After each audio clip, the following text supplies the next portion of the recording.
মুরগি মেশিনের ভিতরে দিলে দেখবেন পাখাগুলা কেমনে ছিল্লা যায়। ওই গরম পানি যখন বডির মধ্যে লাগবে, বডির হাড্ডির উপরে যত গোশত আছে গোশতগুলো আস্তে করে গইল্লা যাইব, হাড্ডিগুলো শুধুমাত্র বের হয়ে যাবে। আল্লাহ আল্লাহ, 50,000 বছর এই জায়গার ভিতরে হাবুডুবু খাইবে, বিচারই শুরু হবে না। কোন নবী আল্লাহর বইলা বিচারটাই শুরু করতে পারবে না। কোরআনে কয় লিমানিল মুলকুল ইয়াউম, আজকে রাজত্ব কার? জবানটা খুলে বলুন রাজত্ব কার? আরো জোরে বলো রাজত্ব কার? সব আল্লাহর। ওই দিন বান্দারা বলবে আল্লাহ, নবীদের কাছে বলবে নবী গো বলেন না বিচারটা শুরু করার জন্য, ওইলে জান্নাতে দিবে নাইলে জাহান্নামে দিবে। এরপরে যখন মানুষ বলবে আল্লাহ ওইলে বেহেশতে দাও নাইলে দুজকে দাও, বিচারটা শুরু করে দাও, আর সহ্য হয় না। সবার জবানের ভিতরে শুধুমাত্র ইয়া নাফসি ইয়া নাফসি ইয়া নাফসি ইয়া নাফসি বলে কাঁদবে। সব নবীরা বলবে আমরা পারতাম না। শেষ পর্যন্ত কিয়ামতের কিছুদিন পূর্বে যেই নবী দুনিয়াতে আসবে, নবীর উম্মত হইয়া ঈসা নবীর কাছে যাই আমরা উঠবো, যাইয়া বলবো ঈসা নবী গো আপনি তো নবী থেকে আল্লাহর হাবিবের উম্মত হয়ে দুনিয়ায় গিয়েছিলেন, আপনার কাছে এসেছি, দয়া করে একটু আমাদেরকে সুপারিশ করার সুযোগ দেন। আর ঈসা নবী বলবেন না না না, আমার আল্লাহর বেটা বইলাই আমায় অনেক লজ্জা দিছে। আল্লাহ যদি কয় তোরে আমার বেটা কইছি তুই কি করছস, আমি কি জবাব দিব? এই জন্য আমি পারতাম না। যদি আমি পারতাম না, কিন্তু তোমরা একটা রাস্তা দেখাইয়া দিতাম পারি। ওই দেখো একটা সিংহ রসুলিনা ওয়ালা তাজিদু লিসুন্নাতিনা তাহবিলা আকিমিস সালাতা লিদুলুকি শামসি ইলা গাসাকিল লাইলি ওয়া কুরআনাল ফাজর ইন্না কুরআনাল ফাজরি কানা মাশহুদা ওয়া মিনাল লাইলি ফাতাহাজ্জাদ বিহি নাফিলাতাল লাকা আসা আইয়াবাসাকা রাব্বুকা মাকামান মাহমুদা। ভাইরা আমার, এই ভলান্টিয়ার দুই একজন এদিকে যাও, এই ছেলে দুই এদিকে যাও, ওইলা থেকে ভিতরে ঢুকাই দাও, নাহলে মুরব্বী থেকে সামনে থেকে দূরে নাও। সন্তান মায়ের কাছে কয়টা দাবি? 1 নম্বর কানে কি দিবে? কেন? এই কেনর ব্যাখ্যা তো জানতে হবে। সন্তান ভূমিষ্ঠ হলে কান্দে কি কান্দে না? এমন কান্দে কি ফেডো কান্দে? হওয়ার পরে কাঁদে কেন? শয়তান দুষ্ট জিন সামনে আইসা ভয় দেখায়, এবং শয়তান তার দিলের মধ্যে এটা ওয়াসওয়াসা দেওয়ার জন্য বাসা বাঁধতে চায়। যখন এই বাচ্চার কানের মধ্যে আজান দেওয়া হয়, তখন শয়তান দূরে চলে যায়, আর ওই ছোটবেলার বাচ্চাটার হৃদয়ে আল্লাহ নামের জজবা পয়দা হয়ে যায়। ঠিক কিনা বলেন? 2 নম্বর দাবি, সন্তান চায় যে আমার অভিভাবক আমার সুন্দর একটি নাম রাখবে। কি রাখবে? নাম রাখবে, আকিকা করবে আর কি। 3 নম্বর, সন্তান চায় যে আমার মা বাবা আমার দ্বীনি শিক্ষা দিবে। কি শিক্ষা দিবে? এই প্রতিষ্ঠানটার সাথে আমার একটা অনুভূতি জড়িত, এই জন্য আমি এই কথাগুলো তুললাম। দ্বীন শিক্ষা দিবে, দ্বীনি এলেম শিক্ষা দিবে। ওয়াজ তো শুনবেন বহুত। আমি কি মাদ্রাসা ছাত্র নই? সাইফুর রহমান খন্দকার সাহেব কি মাদ্রাসা ছাত্র নয়? আমরা দুইজন যে ওয়াজ করছি, 10-12 হাজার পুরুষ মহিলা মিল্লা 20,000 হবে। এত মানুষ যে আপনারা যা আসছেন এই মাহফিলে, আমরা এই 2 জন ব্রাহ্মণবাড়িয়ার এবং মুরাদনগর, আমরা পাশাপাশি সন্তান। কথা বলেন ঠিক না বেটি? তা আপনি কি চান না যে আপনার একটা সন্তান আমার ব্রাহ্মণবাড়িয়া সদর যায় কাঁপায় ফেলাক? চান কি চান না? তো চাইলে সন্তানের ছোটবেলায় মা বাবার কাছে যে দাবি আছে, এই দাবিগুলো পূরণ করতে হবে। আমরা পেটে থাকতে সন্তান নিয়ে স্বপ্ন দেখি বড় ডাক্তার হলে ভালো টাকা ইনকাম করবে, আমরা চলতে পারবো। কিন্তু আপনি জানেন না ইয়াশফাউ ইয়াউমাল কিয়ামাতি সালাসাতুল আমবিয়াউ সুম্মাল উলামাউ সুম্মা শুহাদা। আপনি জানেন না যে সন্তান যদি আলেম হয়, এই আলেম সন্তান সুপারিশ করতে পারবে। সুবহানাল্লাহ। তাইলে সবকিছু মিলিয়ে সন্তানের প্রতি বাবা মাবার যে দায়িত্ব, এই দায়িত্ব পালন করলে, যদি সঠিকভাবে পালন করতে পারেন, এই সন্তান কখনো বড় হলে আপনাকে লাথি দিবে। তো খাল্লা দারুস সুন্নাহ ইমাম মাহদী আলাইহিস সালাম দাখিলি মাদ্রাসা এই এলাকার জন্য নিয়ামত না কিয়ামত? নিয়ামত। এই নিয়ামতপূর্ণ মাদ্রাসায় মনে রাখবেন, আমরা ওয়াজ মাহফিলে আসছি। ওয়াজ মাহফিলের সৌন্দর্য হলো শ্রোতা। ওয়াজ মাহফিলের সৌন্দর্য কি? মসজিদের সৌন্দর্য হলো মুসল্লি, বাজারের সৌন্দর্য হলো ক্রেতা ক্রেতা।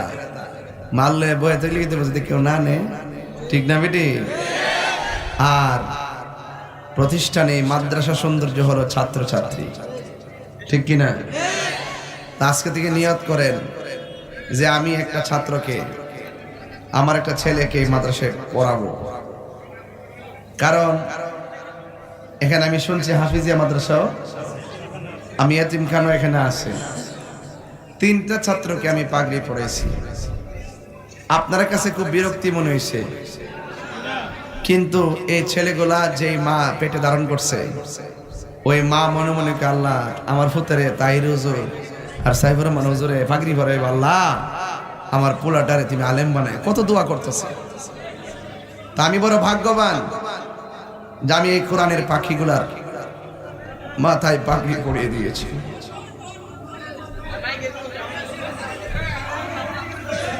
আল্লাহ রাব্বুল আলামিন যেন এই 3টা সন্তানকে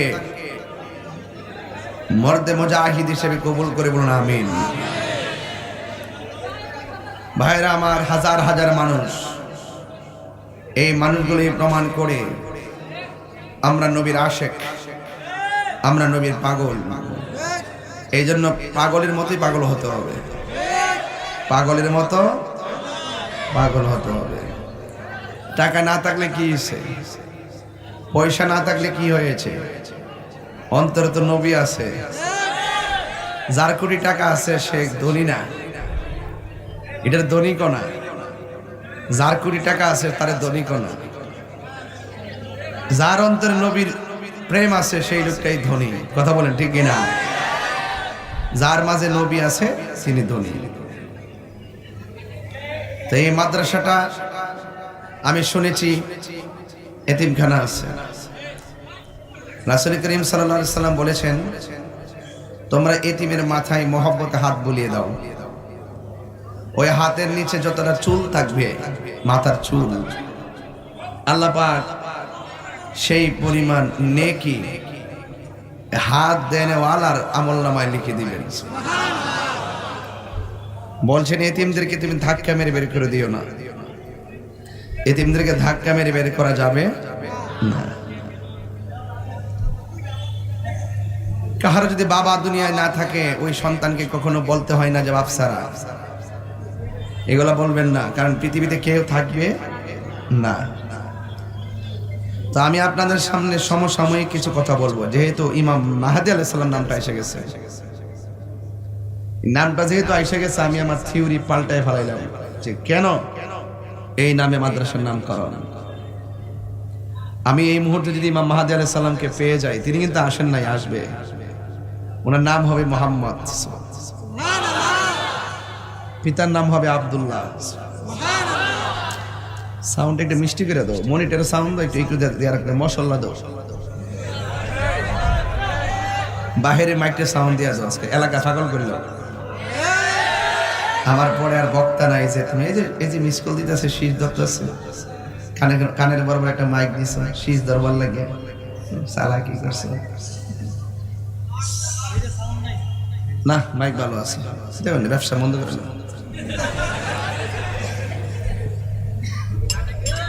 মাইক ভালো আছে, প্যান্ডেল সুন্দর আছে, বক্তার গলা ভাঙ্গা। মানে আপনি যদি কোন যে গলা ভাঙ্গা নামে নেন থেকে, আমি শরম পেতাম না। মাইকটা একটা ইলেকট্রিক বিষয়ে সমস্যা হতে পারে, তবে মাইক ভালো আছে আলহামদুলিল্লাহ। ইমাম মাহদী আলাইহিস সালামের শুভ আগমন হবে, তবে যেই টাইমে মাহদী আলাইহিস সালাম দুনিয়াতে আসার কথা, যতটা আলামত সব বাড়িয়ে গেছে, বোঝা গেল আসার সময় বেশি বাকি নাই। ইমাম মাহদী আলাইহিস সালামের নাম কি? আরো জোরে কোন? বাবার নাম হলো আব্দুল্লাহ। বাবার নাম কি? মায়ের নাম হলো আমেনা। সুবহানাল্লাহ কইতেন না? পতলা খেলার কথা তাইরি কইতারতো না, একটু টাচ দিয়ে গেলাম কি খেলাটা গীতা।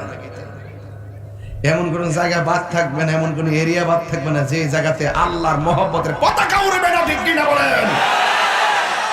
দান্দাবাজি করো, ইসরায়েলের ট্যাবলেট খাইয়া দালালি করো বাংলাদেশে, কথা বলেন না কেন, ঠিক কিনা বলেন? মা ফাতেমার বংশধর হবে, সুবহানাল্লাহ গন্নাগার। আহলে বাইতের বংশধর, জোরে কন্যা মারহাবা গন্নাগার। এই ইমাম মাহদী আলাইহিস সালাম আসবেন, এটা হলো কিয়ামতের বড় আলামত। হযরত ঈসা আলাইহিস সালাম আসবেন, তিনি এখনো আসেন নাই। তিনি এই মুহূর্তে চতুর্থ আকাশ, মরা না জিন্দা, কি খাইতেছে, কই ঘুমাইতেছে? আমার আল্লাহ চতুর্থ আসমানে ঈসা নবীর জন্য একটা বাড়ি বানাই দিছে। কি বানাইছে? সেখানে ঈসা আলাইহিস সালাম আছেন। ঈসা আলাইহিস সালাম আল্লাহকে বলছিলেন, আল্লাহ আমাকে নবী না বানায় যদি তোমার আখিরি জামানার পয়গাম্বরের উম্মত বানাইতা, আমি ঈসার জীবন ধন্য ছিল। আল্লাহ বলেন তোমার দোয়া কবুল। তিনি চতুর্থ আকাশ থেকে কিয়ামতের পূর্বে আসবেন। আসলে তিনি নবী হয়ে আসবেন না, তিনি আমার নবীর উম্মত হয়ে আসবেন, যার হাতে দাজ্জালের পতন হবে। কি হবে? দাজ্জালের দুইটা চোখ কপালের গোড়াত, একটা চোখ হলো কানা, একটা চোখ কি? এটাও কিয়ামতের বড় আলামত। দাজ্জাল আইসা বলবে আমারে আল্লাহ মান, তার এমন ক্ষমতা দিব, ডান হাতে বেহেশত দেখাইবো, বাম হাতে দুজক দেখাইবো। এটা কি আসল না নকল? পাবলিক তো এমন জিনিস, মাঝে মাঝে যখন জাদু দেখা মনে করি এটা সঠিক কথা, আসলে এটার ভিতরে সিটিং আছে না নাই?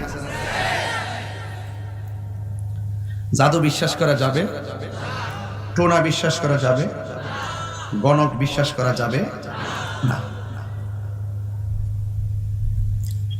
ঈসা আলাইহিস সালাম আসবেন, দাজ্জাল পতন হবে। দাজ্জাল দুইটা চোখ থাকবে, একটা চোখ কানা থাকবে। সে এসে বলবে আমার আল্লাহ মান, নাইলে কিন্তু আগুনে ফেলাই দিব। তখন কিছু লোক আছে ডরা, সে আপনি আমরা আল্লাহ ওই নাউজুবিল্লাহ কোন কি লেগে। আর ইমানদারে জিগাইবা আমার আল্লাহ মান, ইমানদারকে বলে এই কানার ঘরের মেনা, তোর 100 হলো কানা, 100 কি কানা, 100 কানা। হ্যাঁ, আমার আল্লাহ তো আমরা নূরের পর্দার ভিতরে নিয়ে দেখা দিব, বেহেশত একবার দিব। আর তুমি যে তো সব নকল, তখন সাথে সাথে তারা আগুনে ফেলাই দিয়ে মাইরা ফেলাইবে। এক সাহাবী কই ইয়া রাসূলুল্লাহ, ও যদি আগুনে ফেলাই দিতে আমরা তো অনেক কষ্ট পাবো। আমার রাসূল বলেন দাজ্জালের মোকাবেলা টাকা পয়সা দিয়ে হবে না, তলোয়ার দিয়ে হবে না, সম্পত্তির জোরে হবে না, বংশের জোরে হবে না। দাজ্জালের সঙ্গে মোকাবেলা হবে ঈমানের জোরে। কিসের জোরে? ঈমানদার শুধু বলবে এই দাজ্জাল কানার ঘরের মেনা। তোর কপালের মধ্যে 3টা আরবি লেখা দেখা যায়, একটা হলো কাফ, আর একটা হলো ফা, আর একটা হলো র। তুই কাফের, তুই কি কাফের। প্রয়োজনে জীবন দিব কিন্তু তোরে আল্লাহ মানবো না। এক সাহাবীকে নবী গো আল্লাহ না মানলে তো আমরা আগুনে ফেলাই দিলাম, আমরা কষ্ট পাবো। আল্লাহর হাবিব বলেন সাহাবীরা রে কষ্ট পাবে না, কষ্ট পাবে না। ও আগুন মনে করে ফেলাবে, আমার আল্লাহ ফুলের বাগান বানাই দিয়েছে।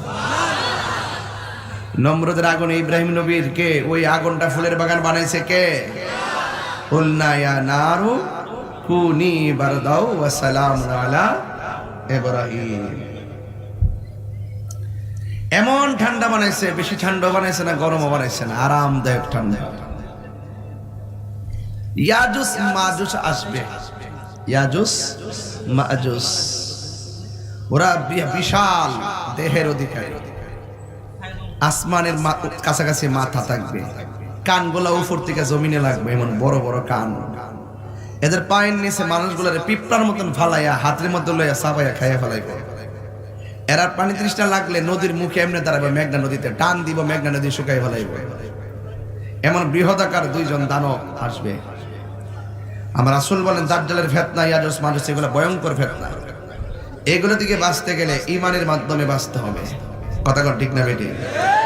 এজন্য আল্লাহর হাবিব বলছেন শেষ জামানায় এমন একটা সময় আসবে, জ্বলন্ত আংরা হাতে রাখলে যেমন কষ্ট হয়, এর চাইতে বেশি কষ্ট হবে ঈমান রাখতে। এই জন্য ঈমানের দাম কম না বেশি? আরো বড় করে কম না বেশি? ইমাম মাহদী আলাইহিস সালাম আসবেন, ঈসা নবীও থাকবেন। ঈসা নবী যদিও আগে নবী ছিল, এরপর উম্মতে আসবে, কিন্তু নামাজের ইমামতিটা ঈসা আলাইহিস সালাম করবে না, নামাজের ইমামতিটা ইমাম মাহদী করবেন। সুবহানাল্লাহ। এই মুহূর্তে যদি আমি ইমাম মাহদী আলাইহিস সালামকে পেয়ে যাই, আমি মুরিদ হয়ে যাব। আপনারা হবেন? কেডা কেডা হবেন? হাত তোলেন, মারহাবা করেন। আরে বড় করে করেন মারহাবা। দুইটা হাত সোজা করেন, দুইটা হাত সোজা করেন। আল্লাহু আকবার জোরে বলেন। আপনি যদি না পান কি করবেন? না পাইলে সন্তানকে কয়ে যাবেন, বাবারে আমার আমল আমি ফাইলে তো মুরিদ হমু, আমি যদি চলেও যাই, তোমরা যদি ইমাম মাহদীকে পাও তোমরা মুরিদ হয়ে যাবে। আবার বইলা যাবেন বাবা তুই তোর সন্তানরে কয়ে যাবি। এইভাবে যুগে যুগে একটা সিঁড়ি লাগাইবেন, একটা ডাব্বার সাথে আরেকটা ডাব্বা লাগাইবেন। এই ডাব্বার সাথে ডাব্বার কানেকশন। আপনি বলবেন সন্তানকে, সন্তানকে বলবেন যেন বলে আপনার নাতিকে। এইভাবে বলে বলে যাবেন, দেখবেন কোনো এক সময় যখন পেয়ে যাবে ইমাম মাহদী আলাইহিস সালাম, ওই যে আপনি গুড়া থেকে নিয়ত করে বলে গেছেন, ওই খাস জিয়ারত আল্লাহ পাক আপনার আমলনামায় দিয়ে দিবে। এমন কোন জায়গা থাকবে না কালিমার পতাকা পথ পথ করে উড়বে না। রাসূল বলেন এগুলো বড় বড় আলামত, বড় বড় আলামত। ভূমিকম্প হবে, ঘন ঘন কি হবে? খুন খারাপি বেড়ে যাবে। দেখছেন না আন্দোলন করতেছে, ভালো কথা, একজন পুলিশরে বাইরে মাইরে ফেলেছে। দেখছেন না আপনারা? দেখেন না আপনারা? ভালো মন্দ সব ডিপার্টমেন্টই থাকে, ভালো মন্দ সব ডিপার্টমেন্টই থাকে। তাই বলে একজন পুলিশকে মেরে ফেলতে হবে? আমি চাই না পুলিশ কর্তৃক কেউ হত্যার শিকার হোক, আমি চাই না কোনো মানুষ কর্তৃক পুলিশ হত্যার শিকার হোক। হত্যা সবসময় মহাপাপ। কথা বলেন ঠিক না বেঠিক?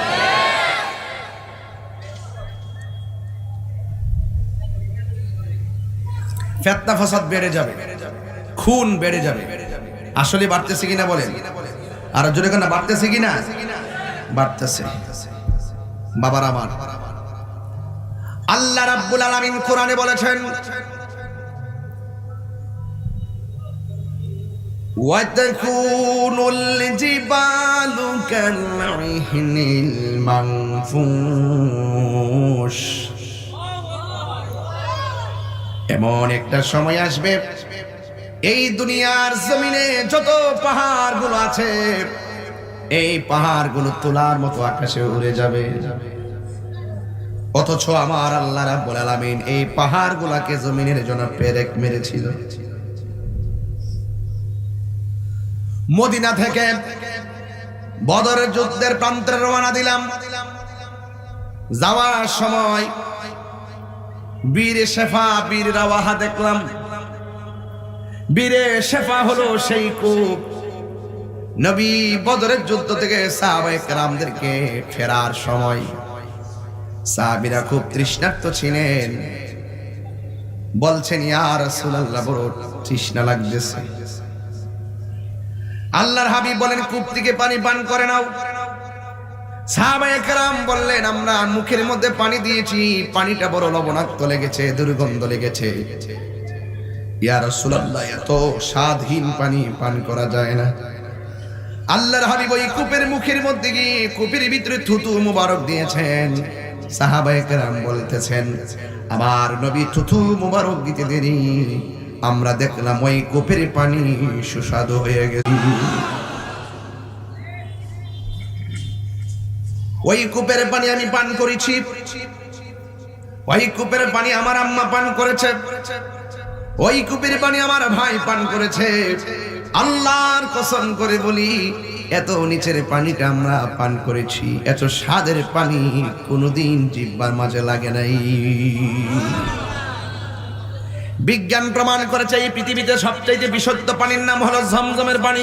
মারহাবা কন্যা গেলে গা কি পানি? আর কথা কন না, ঝমঝম।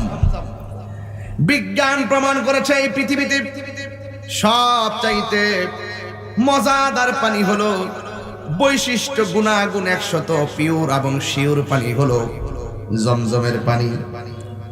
আর 2 নম্বর পজিশনে আছে বীর শেফার পানি। সুবহানাল্লাহ, জোরে বলুন।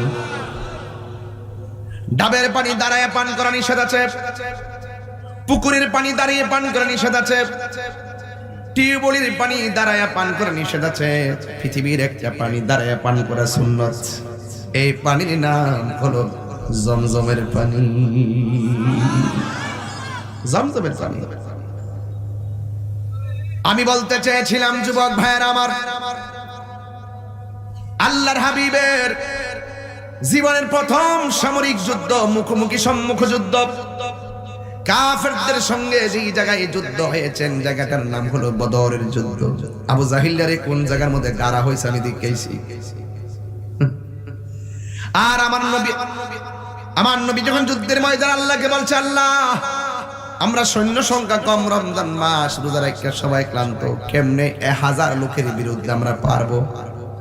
আমার নবী দোয়া করেছেন, আসমান থেকে যাকে ফেরেশতা পাঠাইয়া দিছে, এই ফেরেশতাগুলো আল্লাহ যেই জায়গার মধ্যে দুনিয়াতে পাঠাইছে ওই জায়গাটা আমি নিজের চোখে দেখে এসেছি।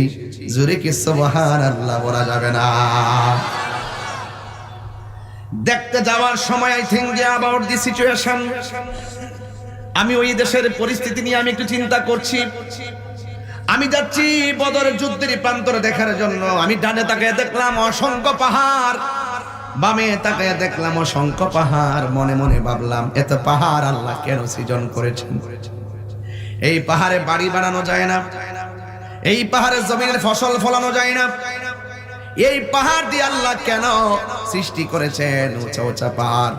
কিন্তু যখন কোরআন গবেষণা করলাম, খুঁজে পেয়ে গেলাম সূরা নাবার মধ্যে ওয়াল জিবালা আওতাদা, আমার আল্লাহ এই পাহাড়গুলোকে জমিনের জন্য পেরেক মেরে দিয়েছেন, এই জন্য জমিনটা নড়াচড়া করে না। আল্লাহ রাব্বুল আলামিন বলেন, দুনিয়া যখন শেষ হয়ে যাবে, শেষ হওয়া পূর্বে অনেক ভয়ঙ্কর ভয়ঙ্কর আলামত আছে। এর মধ্যে একটা হলো যে এই পাহাড়গুলো আল্লাহ পেরেক মেরে দিয়ে দুনিয়াকে শান্ত করে রেখেছিল। মানুষ চলাফেরা করতেছে সুন্দর, মাঝে মাঝে 5 সেকেন্ড 6 সেকেন্ড ভূমিকম্প দিলে ঘর থেকে লাফ মেরে বেরিয়ে যায়। আমার নবী বলে, যখন ভূমিকম্প দেখা দিবে কেউ ঘরের ভিতরে থাকবে না, ঘর থেকে তোমরা বাহিরে চলে আসবে। জোরে জোরে কি আল্লাহু আকবার বলা যাবে না? এই পাহাড়গুলো দিয়ে আল্লাহ জমিনটারে পেরেক মেরেছে। আবার কোরআনের আর এক আয়াত দিয়ে আল্লাহ বলছেন, ভয়ঙ্কর শনি সংকেত দিয়েছেন, ওয়াতাকুনুল জিবালু কাল ইহনিল মানফুশ, এই পাহাড়গুলো তুলার মতো উড়ে যাবে। ও যুবক, যখন তুলার মতো উড়ে যাবে, আল্লাহ রাব্বুল আলামিন কোরআনে বলে দিয়েছেন, ইয়াউমা ইয়াকুনুন নাসু কাল তখন এই জমিনের মধ্যে যত মানুষ আছে, জমিনটা যখন কাঁপা শুরু হয়ে যাবে, এই দুনিয়ার জমিনে যত মানুষ আছে, মানুষগুলা কীট পতঙ্গের ফড়িংয়ের মতন এক প্রান্ত থেকে খাল্লার মানুষ চলে যাবে ধরেন কুমিল্লা, কুমিল্লার মানুষ চলে যাবে ত্রিপুরা, ত্রিপুরার মানুষ সিঙ্গাপুর, সিঙ্গাপুরের মানুষ চলে যাবে লন্ডন। চোখের পলকে আপন জন থেকে মানুষগুলা বিচ্ছিন্ন হয়ে যাবে।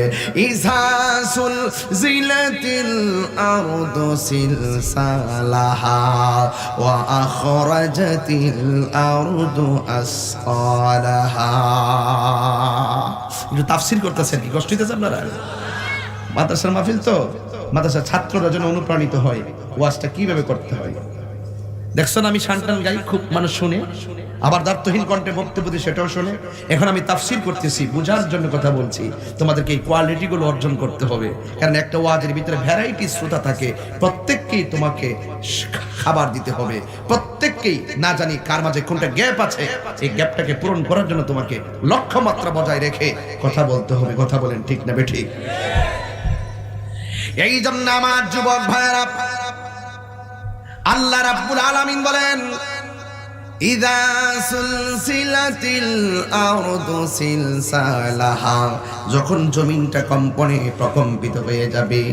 ওই যে আল্লাহ রাব্বুল আলামিন কোরআনে বলছেন, জমিনটা যখন কাঁপবে আসমানটা কি আর বাকি থাকবে? জমিন কাঁপবে, আসমানটাও নাচবে। ইযাস সামাউ ফাতারাত, এমন কাঁপাকাঁপি শুরু হয়ে যাবে আসমানের মধ্যে যে আমার আল্লাহ রাব্বুল আলামিন বাইন্ডিং করে করে তারকাগুলো লাগিয়ে রেখেছিলেন, এই তারকাগুলো ঝাঁকুনির কারণে খুলে খুলে আসমানটা ছিদ্র হয়ে জমিনে পড়ে যাবে। চিৎকার মেরে কে আল্লাহু আকবার বলা যাবে না? হায় রে ও খাল্লা দারুস সুন্নাহ ইমাম মাহদী আলাইহিস সালাম দাখিল মাদ্রাসার বাবারা, কি দিয়ে ওয়াজ বোঝাবো? বুঝতে হবে, বেশি লম্বা করো না। জবানটা খুইলা কি আল্লাহু আকবার বলা যাবে না?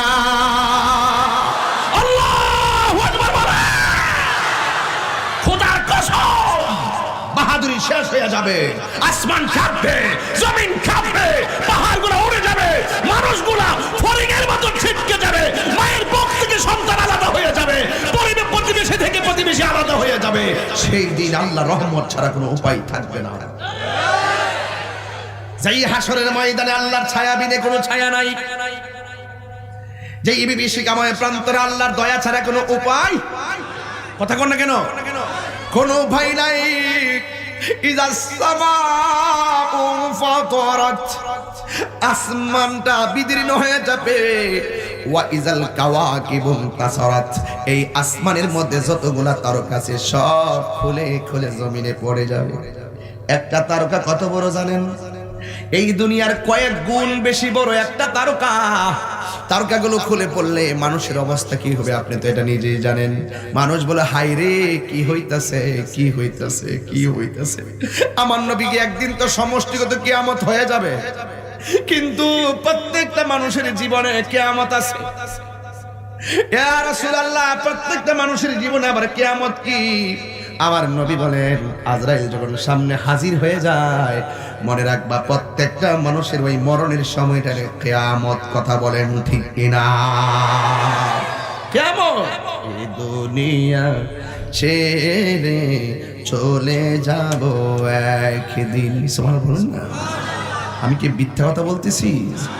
এ দুনিয়া ছেড়ে চলে যাবে একদিন, মায়ারি বাঁধন ভেঙে যাবে একদিন। আসিব না আমি আর খাল্লাতে কোনদিন, আসিব না আমি আর এ ভুবনে কোনদিন, এ দুনিয়া ছেড়ে চলে যাবে। আমাকে এই মাদ্রাসাটা প্রতিষ্ঠা হয়েছে, আমি জানি না দাতা সদস্য এখনো জীবিত আছে কি।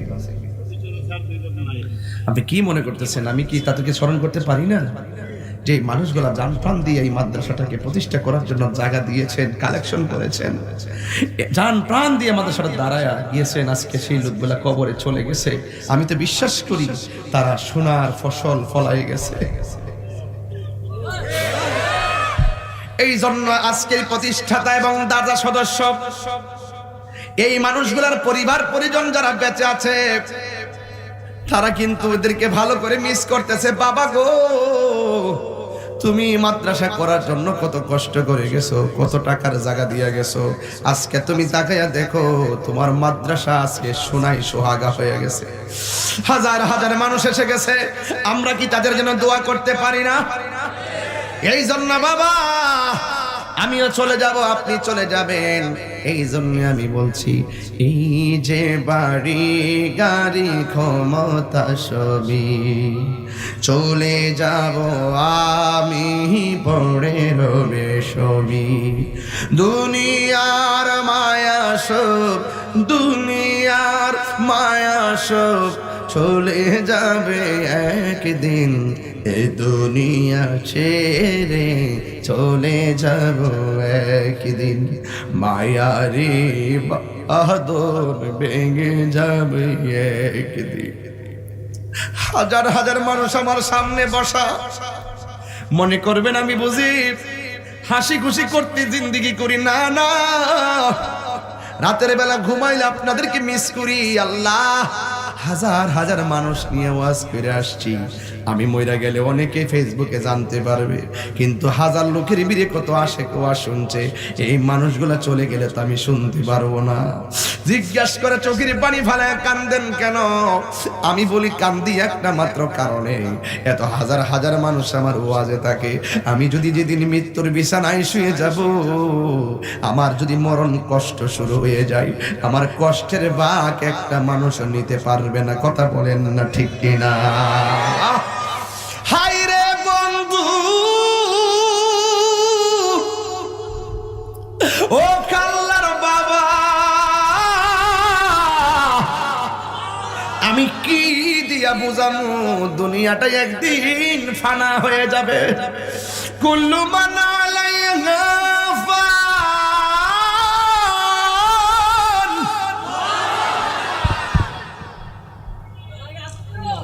ويبقى وجه ربك ذو الجلال والإكرام।